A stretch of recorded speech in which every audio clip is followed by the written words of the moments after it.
Good afternoon. You're watching AB Live, a brand new news-based chat show in which we discuss topics ranging from business, news, politics, and so much more. On today's episode, we will be discussing the topic of Dubai being a wedding destination. And in the studios with us, we have Timothy Kelly from Atlantis and Ackash Jain from QnA International. Thank you so much for joining us. Thank you. Such a pleasure.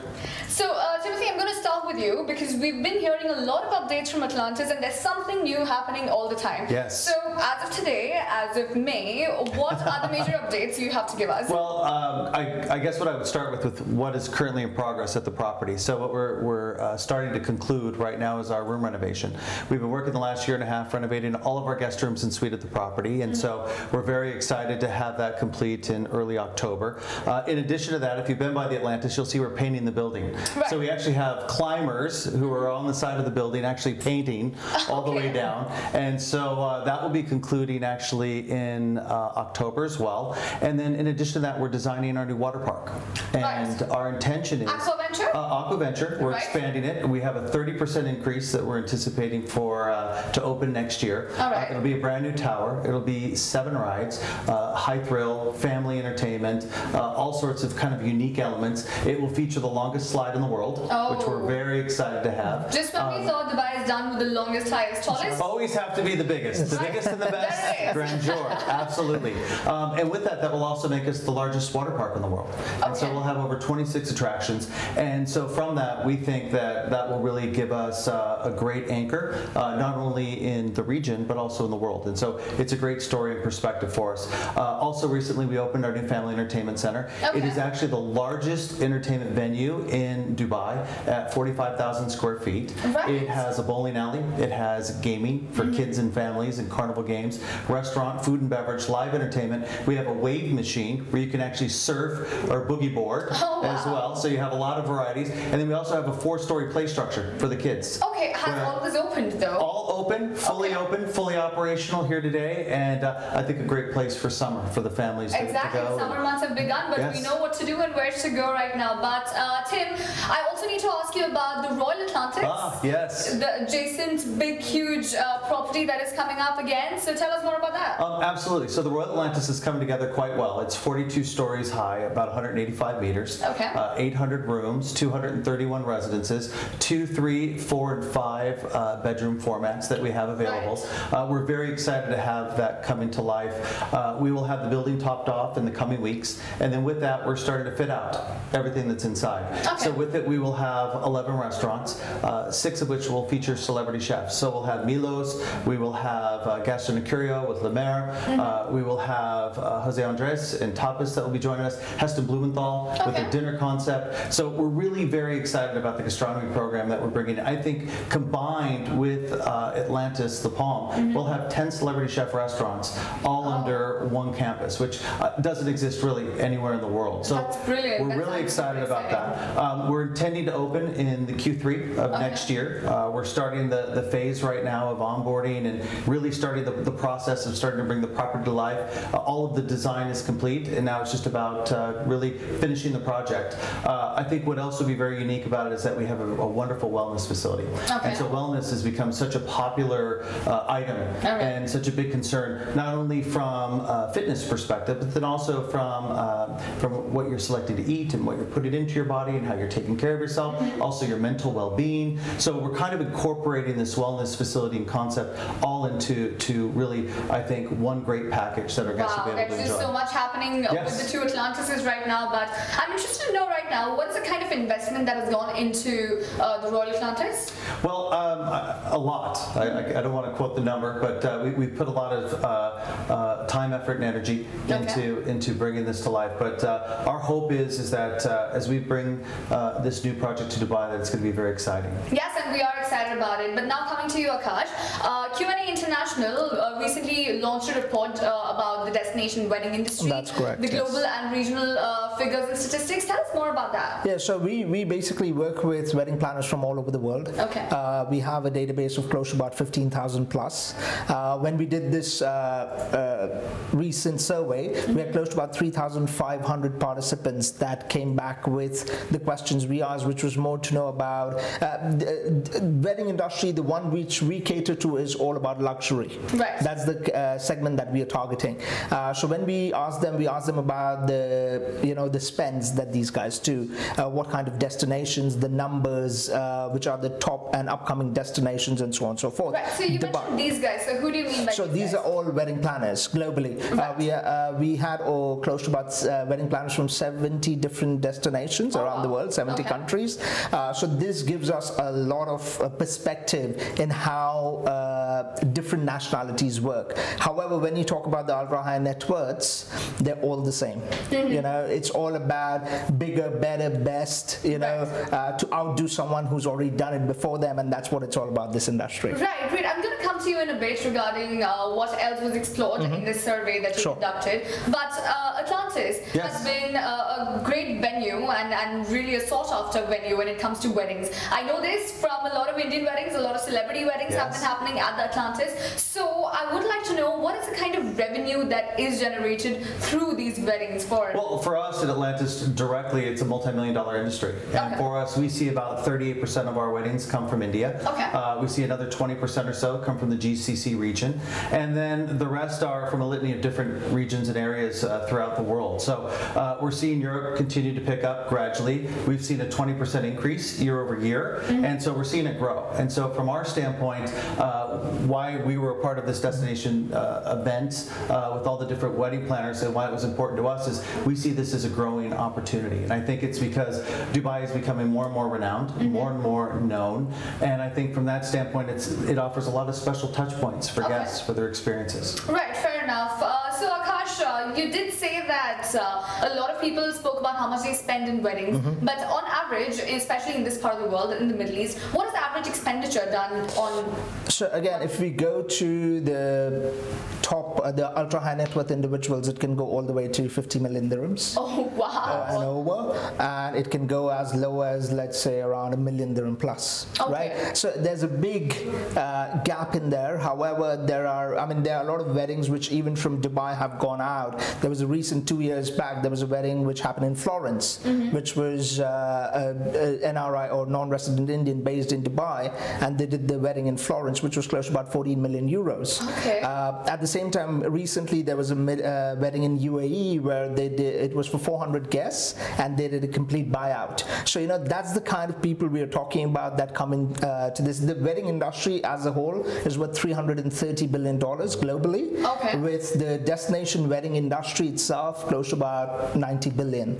So there is a lot of, and it's an ever-growing industry. It's a recession-proof industry. You know, you will always have people, and it's not just about the weddings, it's about your milestone celebrations as well. Great. I'm going to catch on to the recession-proof industry point. Coming to Atlantis, we've seen the economic downturn in the last 2 years. So just over the last 2 to 3 years, have you seen a dip in the number of weddings or a dip in the expenditure that people are putting in? No, the wedding business is continuing to grow for us. So we're seeing it as an opportunity. And I think as you've indicated, it is very much recession-proof for us from that standpoint. And I think that because Dubai is very much an emerging destination, and I think from that standpoint, as we continue to see growth on the tourism front year over year, that's going to only help us get stronger. So I think we'll continue to see it grow. Like I said, we're seeing a 20% lift year over year. So that's very positive for us. All right, great. Actually, so during the Destination Wedding Congress, I was there at the event also. I had spoken to a few wedding planners, celeb wedding planners, etc. And there's this one particular gentleman from India, wedding planner from CNAU, the director of CNAU, who gave us some really, really interesting insights about the major weddings that's conducted. And he said something very interesting about Dubai being India's favorite city when it comes to planning weddings. So let's hear what he has to say.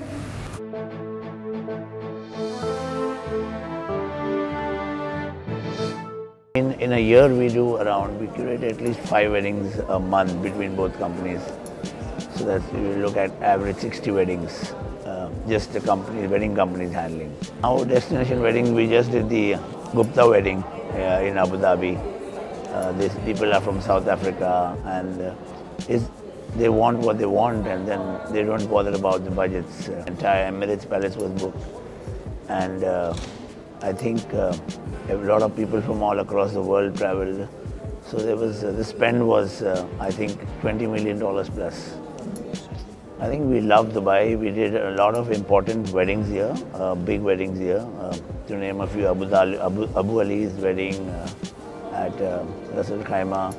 You know, the Indian businessman Shaji Al Mulki is one of the Forbes list. We did his wedding in India as well as the engagement here.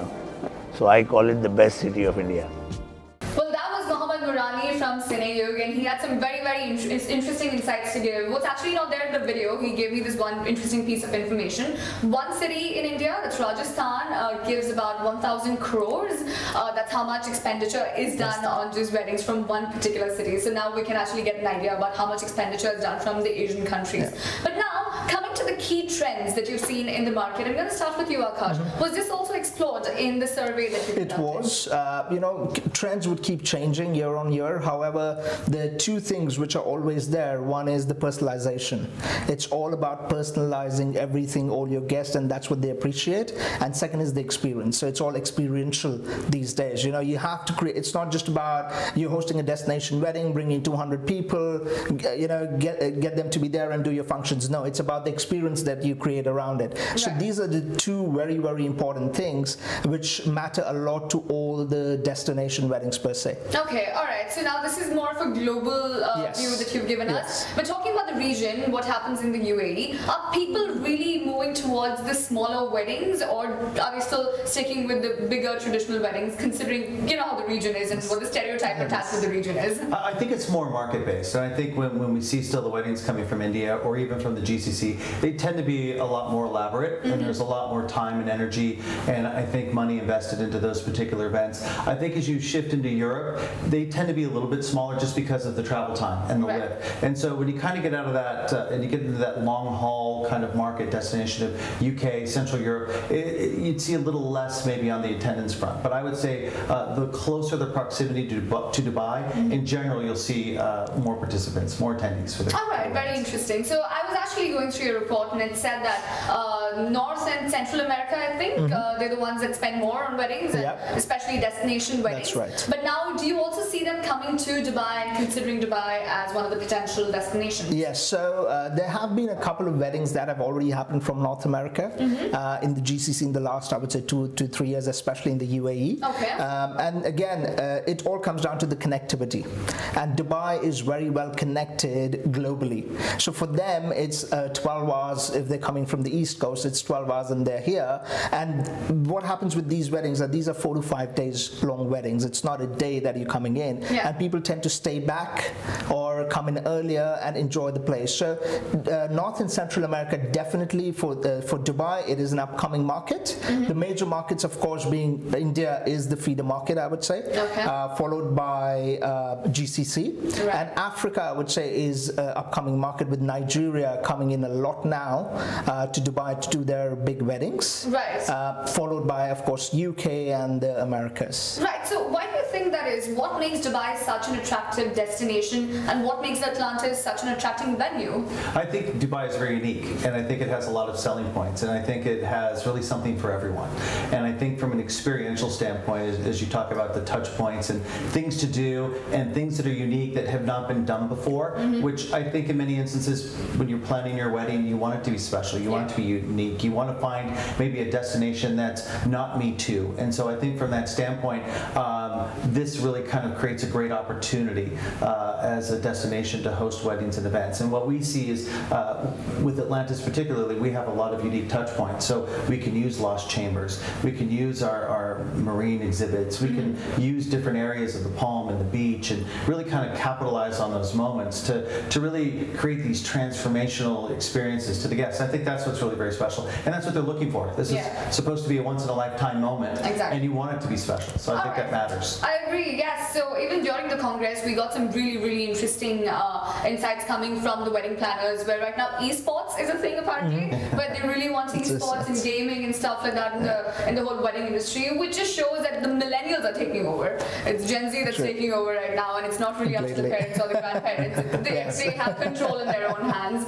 But again, just speaking on the tourism aspect of it, so Tim, of course, Atlantis is one of the major venues and destinations when it comes to promoting tourism in the region. But would wedding destination or destination wedding be promoted as a tourism arm by the government? And is this an industry that could be tapped into further? I think it's one that's on DTCM's radar for sure. And I think that it's something that we definitely want to be on the forefront of. And that's why we've taken the lead and have been very engaged in the wedding business. And I think it's something that we want to continue to farm and grow and create that level of awareness. And I think doing something like what we've done by hosting the wedding planners and that conference and the exposure in 70 different countries was very beneficial, not only to Atlantis, but to Dubai as a destination. When you have some of the top meeting planners or wedding planners in the world, and they're tagging things on their Instagram, and they're getting it out there on social media, and then hopefully as they're coordinated, we had a lot of leads that just came from hosting the event itself immediately thereafter. But from that perspective, it starts to create energy. And I think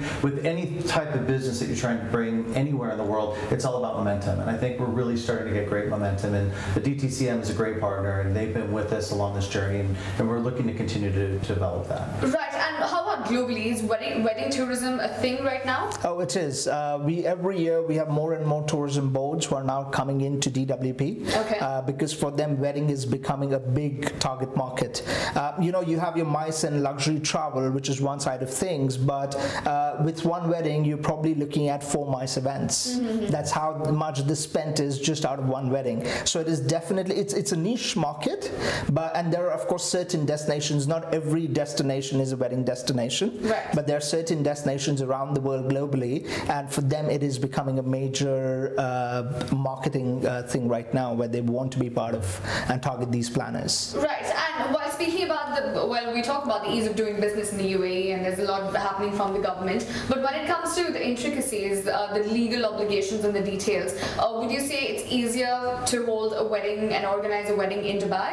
I think so, purely because there are 200 nationalities that live in Dubai, right? So the culture sensitivities are very well known and people are very well aware of, and which is why it becomes a lot easier for you to come here and get things done. There are certain places in the world where yes, you can have your wedding function and party, but you can't legally get it attested and things, whereas in the UAE it's a lot easier. Right, agreed. So we're aware that Atlantis over the years, in the previous interviews that we've done, is known to be supporting SMEs and the smaller enterprises, be it food and beverage outlets, etc. So even the wedding industry, if you just think about it, like from a broader perspective, there are just so many tiny industries that are attached to it that are supported by the wedding industry. So do you think this could also give a boost to the SME sector? I think absolutely, and I think as it continues to evolve and develop, I think that's exactly the point. And like you said, there's a lot of intricacies associated with putting a wedding and an event together, because generally in most instances it travels over the course of many days. And with that you have many different types of arrangements and entities that need to work together in order to execute. And so we think that's an important and vital element for us as well. All right, so would you agree with that though? Completely. I mean, you have so many different suppliers involved, from a catering company to a venue to audiovisual and so on and so forth. And Dubai, as in particular, has a very strong supplier base or event partner base, I would say. Some of them were even partners for the event. So we have some great wedding planners from Ali Bakhtiar Designs to Event Chic to Design Labs and so on. At the same time, you have great audiovisual companies that come in, along with florists. Dubai is very well equipped to organize these luxury high-end weddings. Right, okay, so now in the video we saw that Mohammad Murani, he mentioned the Shaji Al Mulk wedding, he mentioned the Gupta wedding, the huge $20 million Gupta wedding, I think that's what he mentioned. So would you be able to give me examples of some of the bigger weddings that have taken place in Atlantis? Yes, we've had some really, I wouldn't even call them weddings, I call them wedding events. Because they really transform the property over the course of a week. And I would probably say one that comes to memory is we had a wedding that was in-house. They had 500 rooms. They had over 1,000 attendees. It took place over several days. They actually converted the property into different continents. So you had Aquaventure representing one continent, you had Nassimi Beach representing another continent, our ballroom representing another, and so each area was actually themed, very carefully choreographed, very carefully arranged. arranged, and each evening was very special. And it was a circumstance like we talked about with like Mike's business, where yes, it really took probably 4 different wedding planners coordinating with a whole slew of different entities in order to bring this to life. So I think that was very special. We've hosted a parade on Nasimi Beach and along our beach pathway into the property, where we've had full-on like horses and carriages and spectacles. And of course, the guests that are at the hotel that aren't associated with the wedding love it as well. So then they're completely engaged and immersed in it. And so it kind of starts to bring everyone together. And I think that's also part of the uniqueness as well, is when you see kind of different cultures celebrated in different ways, everyone's very interested. And you can see that really in the guests' eyes, as they're kind of looking at, wow, how does this culture celebrate? How do they kind of blend and coexist and make things work and kind of bring the wedding to life? And so there's a lot of curiosity, I think, associated with that. All right, so interesting. So for this entire event that Tim has just explained, do you think technology also plays an important role? It does. These days, you have apps for your weddings, you have everything. You need to be, like you said, it's Gen Z, you know, so you have to go with the time. So there are a lot of apps that are coming in now, not just for the wedding when it's happening, but even pre-wedding. It's even for couples, for them to do their budgeting, invitations, etc. So it is a market which is growing. Right. Okay. So I'm just going to come to you again, just about the wedding you described right now. How much money has Atlantis actually made out of all of these weddings? I would say annually, it's a multi-million-dollar business for us. So it's a big piece of our revenue, particularly on the convention and banquet front, and it's something that we're looking to continually grow and evolve, and that's where we see the opportunity. And it's also good for us too, because it's more of what we do in creating experiences that are memorable, and I think that we have really such great venues in which to host these types of events, and there's such flexibility. So if you want something that's beachside, we have that. If you want something that's very traditional, we can use our austere setup. If you want something even more traditional, we have our ballroom. So we can really do things that are very unique. And then if you want to go wild, we could use Aquaventure. So we really have a lot of options at our disposal. And I'd say that gives us really a great advantage in the region. Right. So we've obviously seen the hospitality sector capitalizing on this entire industry. But do you also see brands, for example, luxury brands, etc., capitalizing on this industry? Yes, they are. So, for example, LVMH has launched a division just to target the weddings. Now, we have Swarovski, who's not for the jewelry, but for decor. They have, again, a separate division just targeting the wedding planners and the weddings. So all these luxury brands are now catering, and they're also going as specific as being regional. So if you're talking about Indian weddings, you have all these brands creating something specific for the Indian brides and the grooms and so on. So yes. All right, great. But thank you so much for those valuable insights. We've definitely learned a lot about the wedding industry and Dubai as a destination wedding. Thank you so much for joining us. A pleasure. Thank you. And thank you for watching AB Live. We will be back again next Tuesday with another topic being discussed on the show.